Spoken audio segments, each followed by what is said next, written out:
코로나로 인해서 힘들고 어려웠던 2020년이 지나고 2021년 신축년이 되었습니다.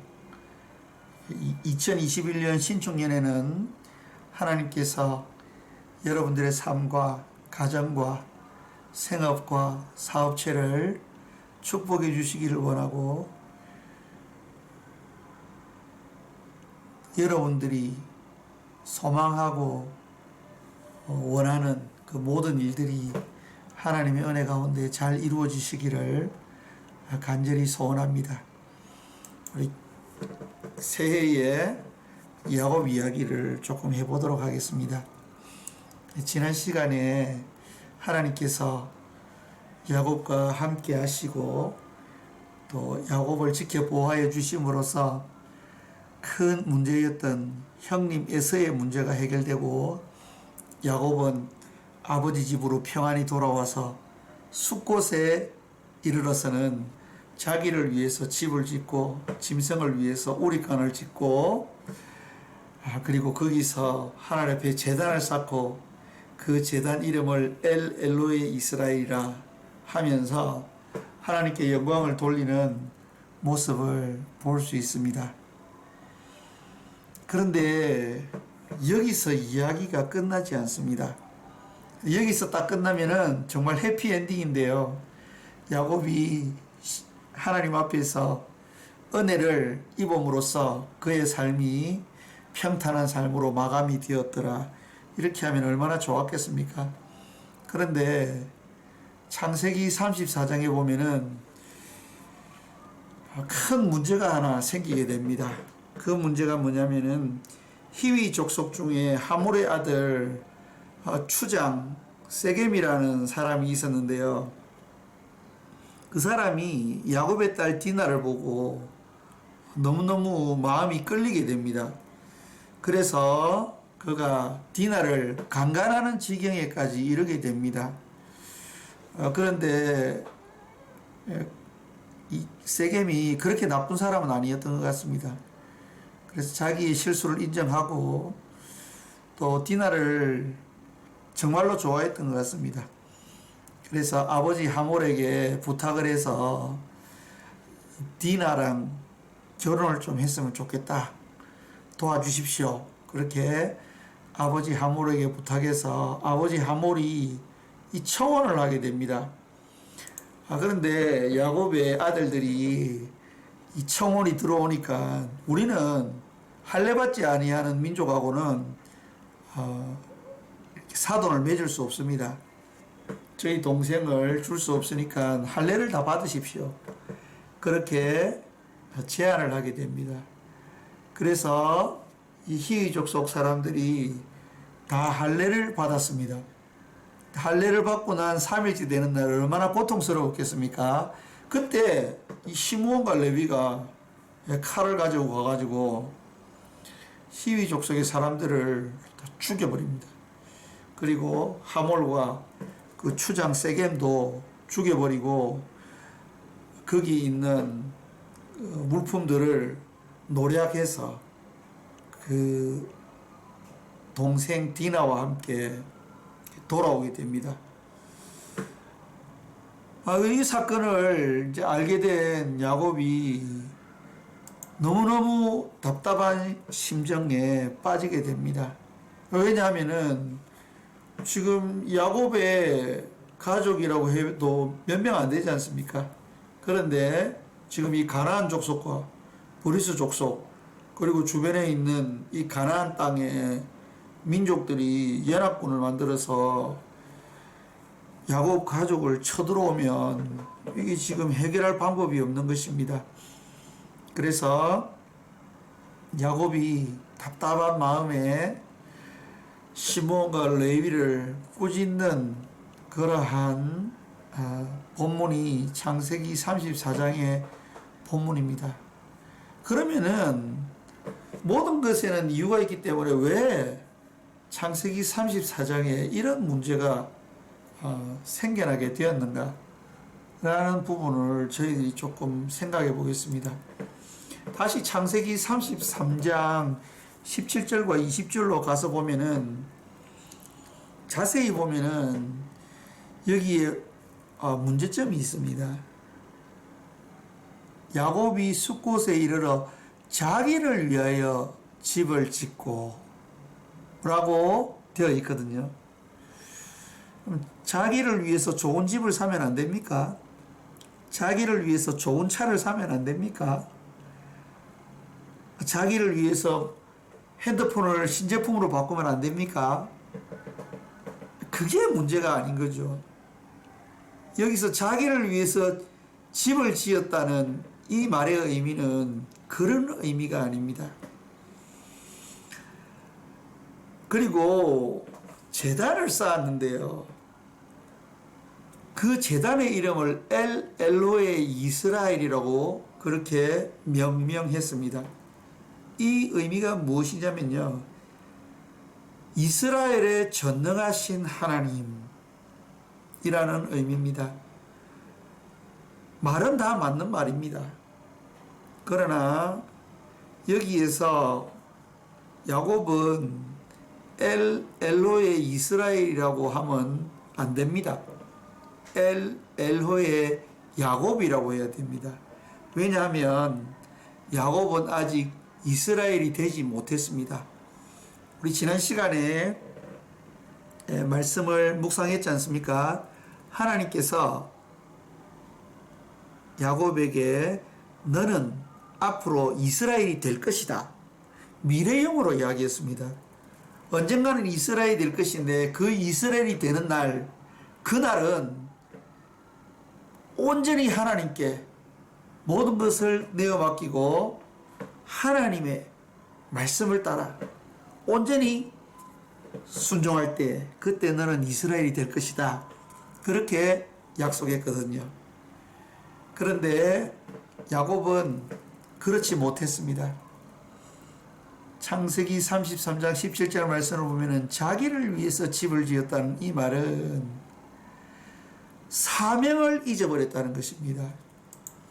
창세기 12장 7절 8절 말씀 아브라함 이야기인데요. 여호와께서 아브라함에게 나타나 가라사대 내가 이 땅을 내 자손에게 주리라. 축복해 주시겠다는 말씀이죠. 그때에 아브라함은 그가 자기에게 나타나신 여호와를 위해서 그곳에 단을 쌓았다 라고 기록하고 있습니다. 베델 동편 산으로 옮겨 장막을 치니 서는 베델이요 동은 아이라. 그가 그곳에서 여호와를 위하여 단을 쌓고. 아브라함은 어디를 가든지 하나님께 받은 사명을 잊지 않았습니다. 그래서 항상 여호와를 위해서 단을 쌓았죠. 그런데 야곱은 어땠습니까? 모든 문제가 해결되고 그의 삶이 평안해지니까 그가 이루어야 할 사명을 잊어버린 것입니다. 굉장히 중요한 것입니다, 여러분. 하나님은 아브라함과 이삭과 야곱을 축복해 주셨습니다. 저희들이 다 알고 있듯이 얼마나 많은 축복을 해 주셨는지 모릅니다. 그런데 그 축복을 해 주신 이유가 무엇입니까? 바로 그 축복을 흘려보내기 위해서입니다. 그 축복을 받은 것들을 가지고 하나님을 주변 사람들에게 알리기 위해서 하나님께서 축복해 주셨다는 사실을 야곱은 잊어버린 것입니다. 자기를 위해 집을 짓는 거 나쁜 거 아닙니다. 자기를 위해서 고급 승용차를 사는 거 나쁜 거 아닙니다. 자기를 위해서 최신 핸드폰 바꾸는 거 나쁜 거 아닙니다. 그러나 나쁜 것은 무엇입니까?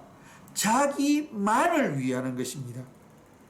그래서 창세기 33장 17절 말씀의 의미는 자기만을 위해서 집을 짓고 자기의 짐승들만을 위해서 우리가를 짓고 라는 뜻입니다.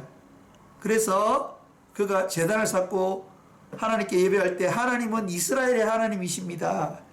모든 것을 하실 수 있고 라반의 집에서 나를 축복하신 하나님, 그리고 에서의 마음도 바꾸신 그 전능하신 하나님이 나의 하나님이십니다. 좋으신 하나님이십니다.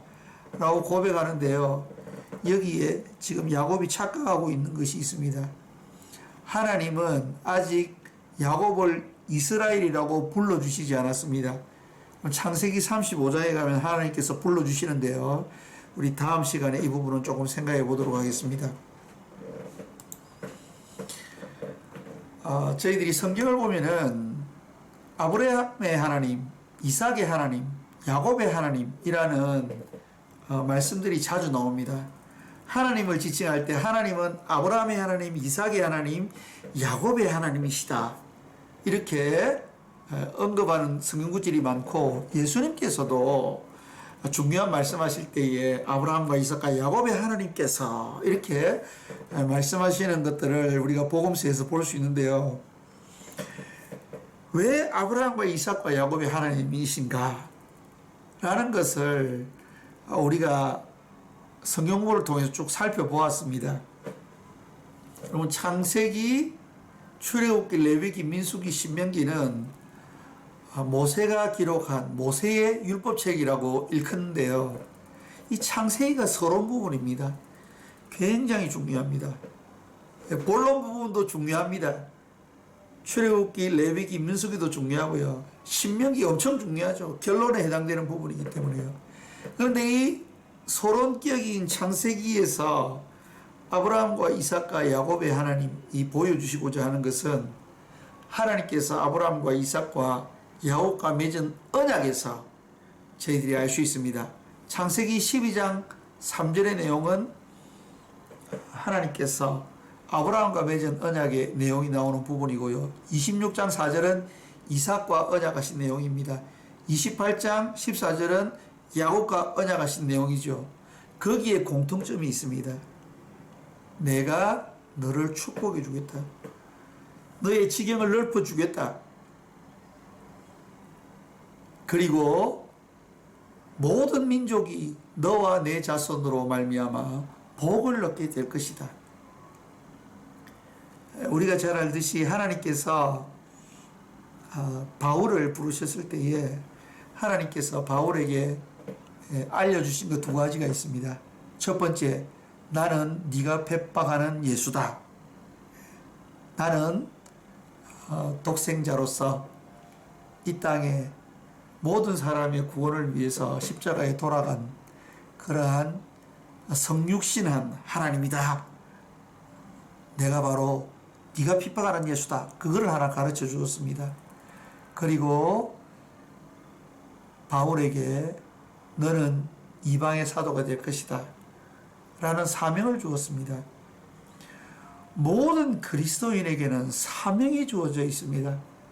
그래서 그 사명을 잊으면 안 된다는 것입니다. 그런데 야곱은 그 사명을 잊어버린 것입니다.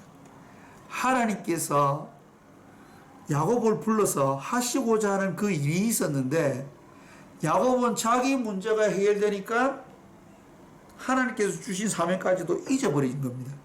그리고 하나님께서 전능하신 하나님으로서 나의 문제를 모두 해결해 주셨으니까 할렐루야 감사합니다 라고 그렇게 살아가는 것으로 끝내서는 안 되었던 겁니다. 바로 그 복을 흘려보내는 그러한 사명자로서의 삶을 살아야 했는데 야곱은 그것을 잊어버린 것입니다. 그럼으로써 그의 삶에 큰 문제가 일어나게 되었습니다. 그래서 그 문제를 통해서 야곱이 무언가를 깨닫고 베델로 올라가게 됩니다. 거기서 하나님께서 야곱을 향해서 너는 이제 이스라엘이다. 그렇게 축복해 주시는 장면이 나오는데요. 그 장면은 다음 시간에 저희들이 계속 공부하도록 하고요. 오늘 우리가 이 디나의 사건을 통해서 배워야 할 교훈은 우리는 하나님 앞에 부름받은 하나님의 사명자로서 내가 이루어야 할 하나님의 사명, 하나님의 일이 있다는 사실을 기억해야 된다는 것입니다. 하나님은 우리 그리스도인들을 통해서 많은 사람들이 하나님의 축복을 받아 누리기 원하십니다. 저와 여러분들이 이 사명을 잘 감당하는 믿음의 사람들이 되었으면 좋겠습니다.